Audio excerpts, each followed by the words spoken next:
Hi friends, welcome to M K भी special tag education. My dear friends, आज के इस वीडियो में हम डिस्कस करेंगे RRB railway recruitment board NTPC के द्वारा जो प्रीवियस ईयर का क्वेश्चन पेपर है, यानी एनटीपीसी का जो 2016 में क्वेश्चन पेपर आया हुआ था, उसमें जो क्वेश्चन समाहित किए गए थे उनके बारे में डिटेल जानकारी हम आपको प्रदान करेंगे। इसके अलावा करंट अफेयर्स से रिलेटेड और जीके से रिलेटेड जो मोस्ट इम्पॉर्टेंट वीडियोस हैं जो कि टेक्निकल और नॉन टेक्निकल के एग्जाम्स में शामिल होते हैं, उनके बारे में आज डीपली डिस्कशन करेंगे। डियर फ्रेंड्स, अगर आपने अभी तक वीडियो को लाइक नहीं किया है तो लाइक ज़रूर कर लीजिए, और अगर आप चैनल पर नए हैं तो हमारे यूट्यूब चैनल को सब्सक्राइब जरूर कर लीजिए, जिससे कि आपको लगातार स्टडी मटेरियल मिलता रहे। चलिए हम चलते हैं क्वेश्चंस की ओर।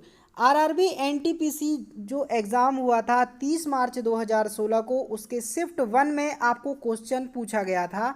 कौन सा क्वेश्चन पूछा गया था कि money can be transferred using mobile phones through the service card, यानी पैसा मोबाइल फ़ोन का उपयोग करके किस सेवा के माध्यम से स्थानांतरित किया जा सकता है?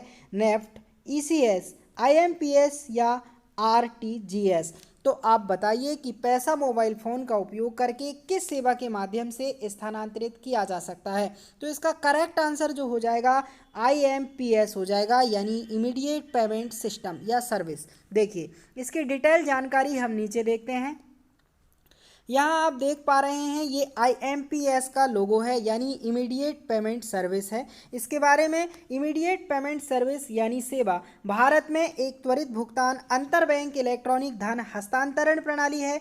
आईएमपीएस मोबाइल फ़ोन के माध्यम से एक अंतर बैंक इलेक्ट्रॉनिक फंड ट्रांसफ़र सेवा प्रदान करता है। तो इसका जो है आईएमपीएस का फुल फॉर्म आपको पता चला। पैसा ट्रांसफ़र किसके माध्यम से होता है ये भी आपको पता चला। तो ये बहुत ही इम्पोर्टेंट फैक्ट है जो आपके एग्जाम्स में पूछे जाते हैं। चलिए अगला क्वेश्चन हम आपको देख लेते हैं कि अगला क्वेश्चन आपसे क्या पूछ लिया गया था। अगला क्वेश्चन आपको इसी शिफ्ट में इसी एग्जाम में पूछा गया था कि एलपीजी सिलेंडर लीक होने पर जो गंध हमें मिलती है वह किसकी मौजूदगी के कारण होती है? Nitrogen peroxide, carbon monoxide, sulphur यौगिक या कार्बन डाइऑक्साइड। बताइए जो एलपीजी सिलेंडर लीक होता है और हमें जो गंध मिलती है उस टाइम, वह किसकी मौजूदगी के कारण होती है? तो यहाँ पर आपका करेक्ट आंसर हो जाएगा सल्फर यौगिक। आइए इसकी डिटेल भी हम आपको विस्तृत में बताते हैं। चलिए यहाँ पर आप देख पा रहे हैं एलपीजी रिसाव की गंध इथाइल मरकैप्टेन की उपस्थिति के कारण है, जो मूल रूप से एक सल्फर यौगिक है और इथाइल मरकैप्टन को गैस में मिलाया जाता है, जिसमें सड़े हुए गोभी की मजबूत गंध होती है। तो यहाँ पर CH3 से सल्फर यौगिक बनता है, और आप यहाँ पर करेक्ट आंसर देख पा रहे हैं सल्फर यौगिक हो जाएगा।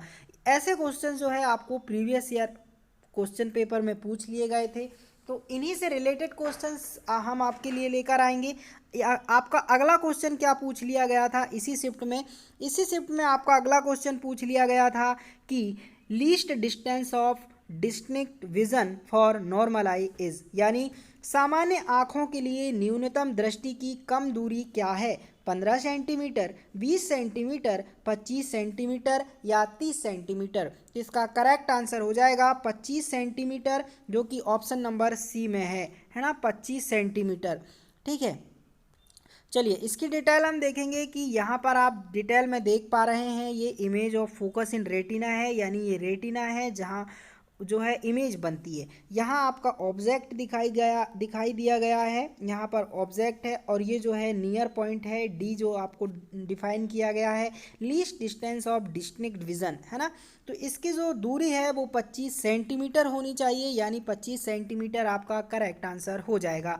चलिए अगला क्वेश्चन इसी शिफ्ट में आपको पूछ लिया गया था कि the winner of the open competition for designing the rupee sign रुपएबाज, यानी रुपया साइन करने के लिए खुली प्रतियोगिता का विजेता कौन है या कौन था? उदय कुमार, विजय कुमार, प्रेम कुमार, प्रणव कुमार। आप बताइए कि रुपया साइन करने के लिए खुली प्रतियोगिता का विजेता कौन था? तो रुपया साइन करने के लिए खुली प्रतियोगिता का विजेता जो हैं वो उदय कुमार जी थे। चलिए डिटेल जानकारी देखते हैं इनके बारे में। आप देख पा रहे हैं ये रुपये का लोगो है, और it was designed by D Uday Kumar, यानी 2010 में आधिकारिक रूप से एक नया रुपया चिन्ह जो है अपनाया गया था और इसे डी उदय कुमार जी ने डिजाइन किया था। तो ये क्वेश्चंस आपको एनटीपीसी के एग्जाम में ऑलरेडी पूछ चुका है।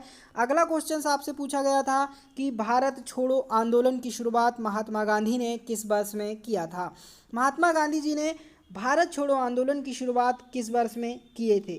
1941 में, 1942 में, या 1945 में, या 1946 में? तो आरआरबी एनटीपीसी का जो क्वेश्चन है इसका करेक्ट आंसर हो जाएगा 1942, यानी भारत छोड़ो आंदोलन की शुरुआत महात्मा गांधी ने 1942 में की थी। इसकी डिटेल जानकारी हम आपको यहाँ पर प्रदान करेंगे, आइए देखते हैं। महात्मा गांधी द्वारा अखिल भारतीय कांग्रेस कमेटी के बम्बई अधिवेशन में 9 अगस्त 1942 को द्वितीय विश्व युद्ध के दौरान भारत छोड़ो आंदोलन शुरू किया गया था, जिससे भारत में ब्रिटिश शासन समाप्त करने की मांग की गई थी। यानी आपको यहाँ पर डेट के साथ भी पता चल गया है कि 9 अगस्त 1942 को भारत छोड़ो आंदोलन महात्मा गांधी के द्वारा शुरू किया गया था। चलिए अगला क्वेश्चन आपको पूछ लिया गया था कि दबाव किस संदर्भ में मापा जाता है? द्रव्यमान और घनत्व, कार्य, बल और क्षेत्र, बल और दूरी। तो यहाँ पर करेक्ट आंसर आपका बल और क्षेत्र हो जाएगा। डिटेल जानकारी हम आपको यहाँ पर बताएंगे कि प्रेशर जो होता है न्यूटन प्रति मीटर स्क्वायर में मापा जाता है, जिसे फोर्स और एरिया से डिफाइन किया जाता है। चलिए अगला क्वेश्चन आपको एनटीपीसी में पूछा गया था कि सूर्य को देखने के लिए किस उपकरण का उपयोग किया जाता है? स्ट्रोबोस्कोप, टेलीस्कोप, हेलियोस्कोप या सूर्यमीटर? तो सूर्य को देखने के लिए आप यूज़ करते हैं हेलियोस्कोप, है ना। देखिए यहाँ पर आपको डायग्राम में हेलियोस्कोप दिखाया गया है, जो कि एक उपकरण है जिसका उपयोग सूर्य और सूर्य के स्थानों को देखने में किया जाता है। हेलियोस्कोप का उपयोग सबसे पहले बेनेटेटो कैस्टेली, जो कि 1578 से 1643 द्वारा किया गया था, और गैलीलियो द्वारा परिष्कृत भी 1564 से 1642 ईस्वी में किया गया था। तो यहाँ पर आपका करेक्ट आंसर हेलियोस्कोप हो चुका है। चलिए अगला क्वेश्चन आरआरबी एनटीपीसी का जो एग्ज़ाम हुआ था उसमें आपसे पूछ लिया गया था कि राज्यसभा के सदस्यों को किसके द्वारा चुना जाता है? राज्यों की विधानसभाओं के सदस्यों, लोकसभा के सदस्यों, लोक या विधान परिषद के सदस्य। यहाँ पर आपका अगला क्वेश्चन पूछ लिया गया है कि राज्यसभा के सदस्यों को किसके द्वारा चुना जाता है? राज्यों की विधानसभाओं के सदस्य के द्वारा, लोकसभा के सदस्य द्वारा, लोक द्वारा या विधान परिषद के सदस्य द्वारा। तो आपका करेक्ट आंसर यहाँ पर हो जाएगा राज्यों की विधानसभाओं के सदस्यों के द्वारा, है ना। करेक्ट आंसर ए ऑप्शन हो जाएगा। यहाँ पर आप देख पा रहे हैं कि राज्यसभा के सांसदों को राज्य विधानसभा के निर्वाचित सदस्यों के निर्वाचक मंडल द्वारा एकल हस्तांतरणीय मत द्वारा आनुपातिक प्रतिनिधित्व की प्रणाली के साथ चुना जाता है, जिनकी न्यूनतम आयु 30 वर्ष होनी चाहिए, है ना। तो यहाँ पर इसका ऑप्शन नंबर ए करेक्ट हो चुका है। आपका अगला क्वेश्चन यहाँ पर पूछ लिया गया है कि ऑन्कोलॉजी किसके उपचार से संबंधित है? यानी oncology is associated with treatment of. Oncology जो है किसके उपचार से संबंधित है? ऑस्टियोपोरोसिस, मधुमेह, कैंसर या गुर्दे की विफलता। तो आपका करेक्ट आंसर यहाँ पर कैंसर हो जाएगा कि जो ऑन्कोलॉजी है वो कैंसर के इलाज से संबंधित है।